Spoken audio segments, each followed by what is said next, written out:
Have you ever heard of a skinwalker? I've avoided telling this story because I want to believe that it wasn't real. That it was just a dream, but I've read so many similar encounters that I feel like maybe I should tell someone. Maybe it was real, and something like this really lives out there. I wish I'd known it was possible back then. The story starts at my aunt's house.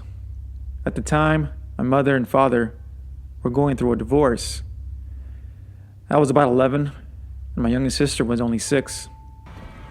The details of the divorce don't really matter, but we were staying at my aunt's house with my mom until she could find a place she could afford on her own. My sister and I were too young to fully understand, so it was almost like a vacation. It helped that my aunt had a really cool house. It was big, and seemed even bigger to a couple of kids. I don't really know house lingo, but it was very modern, with 2 long main wings. One-sided house, the bedrooms, and a small library. The other had the kitchen. The kitchen had these huge windows, the kind of lots more modern-styled houses have, where they take up the whole wall. Nestled in this wall of windows was a sliding glass door. But my sister and I rarely used it because it was large, heavy, and hard for us to open. Another thing about these windows, though, was that they faced the woods. My aunt's house was surrounded right on the edge of a large wooded area. The trees ended only a couple of feet away from where the sliding glass door was. Of course, this was one of the benefits of her house. Living near the woods was peaceful, or at least that's what my aunt always said. My aunt had a small sitting area by the windows where she could watch nature. She told us that oftentimes she'd had little herds of deer walk through, and that she'd even seen a mountain lion once. Anyway, you get the idea. It was a big house with big windows and sat close to the woods. For the majority of the time that we lived there, we had no issue. My sister and I would even go play in the woods, always staying in sight of the house. My mother would often sit in the sitting area by the windows and keep an eye on us. We'd play hide and seek or tag, or see if we can climb the trees. Things changed at night, though. I hated those windows at night. When I walked down the long hallway to the south wing of the house to get a glass of water from the kitchen or something, I'd always see the trees moving, swaying unnaturally. Not like from wind, where it started from the top and worked its way down, but like something was pushing against them from below, and the tree shook from that. It freaked me out, but I was only 11, so it wasn't that hard. I'd usually just hurry up, get my water, run back to my room. I hated it so much that I really forgot to get water before bed after the first couple of times. I wasn't risking that creepy shit again. Later on, I wasn't given a choice though. One night, I had a dream my mother was calling me. Her voice was coming from the kitchen, asking for my help with something. I stood up from bed and made my way towards where she called, my brain fuzzy from sleep. Her voice was soft, but carried to me as I walked, warm and familiar. The closer I got to the weirder it sounded, becoming slightly distorted and deeper. It was like a mix of my mother's voice with some animalistic cries that just got louder until I was shocked awake. Just before I stepped through the doorway into the kitchen. I quickly looked around, confused. My mom wasn't there, and the whole house was dark except for the moonlight that illuminated just enough of the room for me to know that it was empty. I shrugged it off as a sleepwalking dream, though I never had one before. So I turned around and walked back to my room.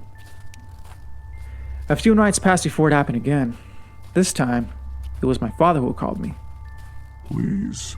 He called, I need to talk to you. Come here.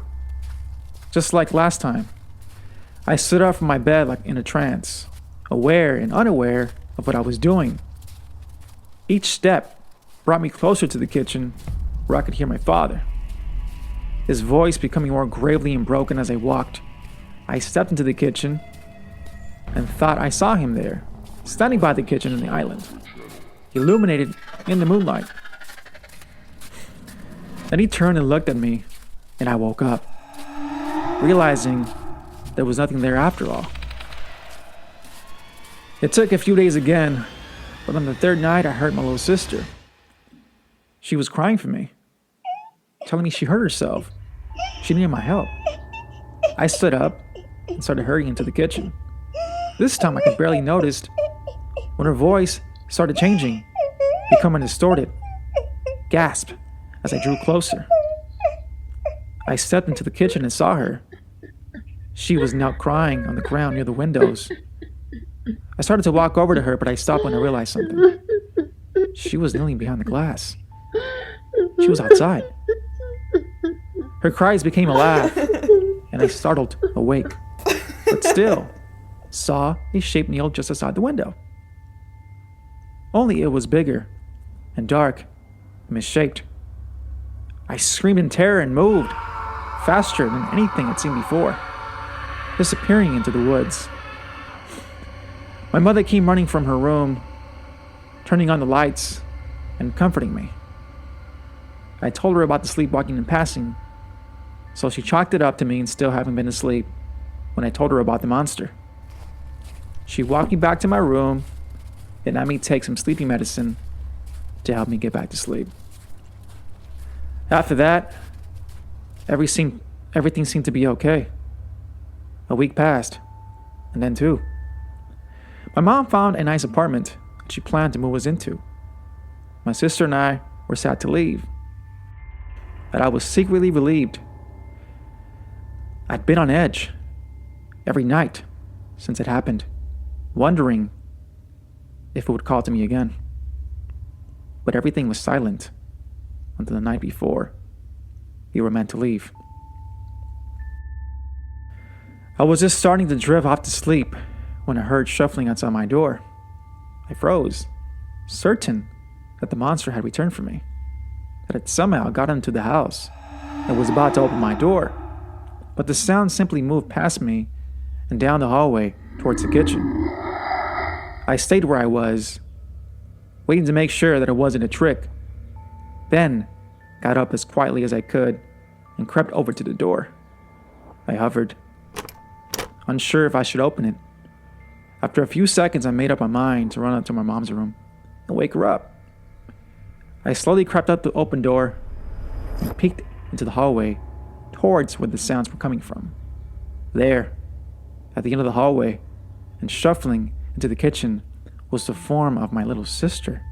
I blinked, and then squeezed my eyes and opened them again, making sure that I wasn't asleep.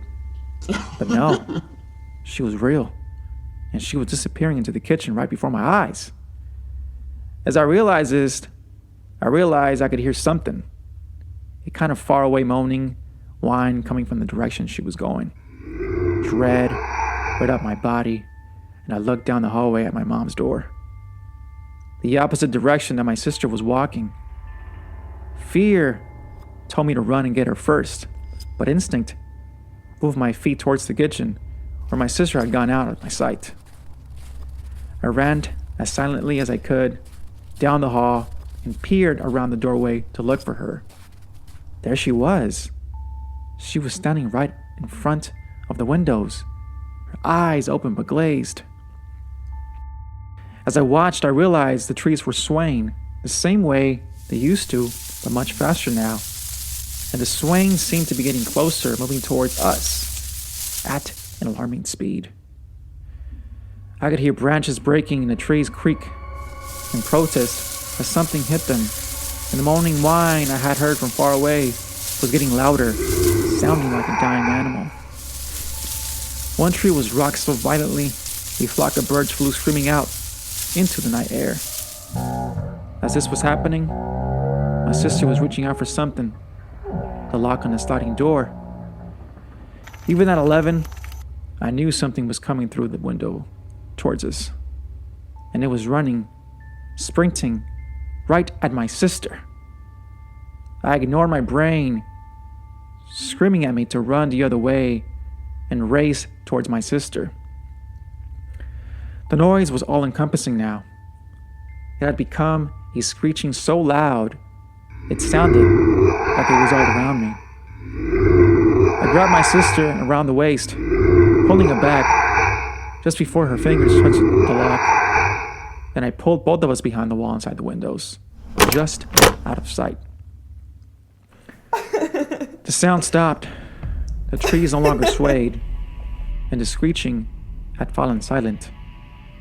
I could hear my sister breathing frantically, but I held her mouth closed, willing her not to cry.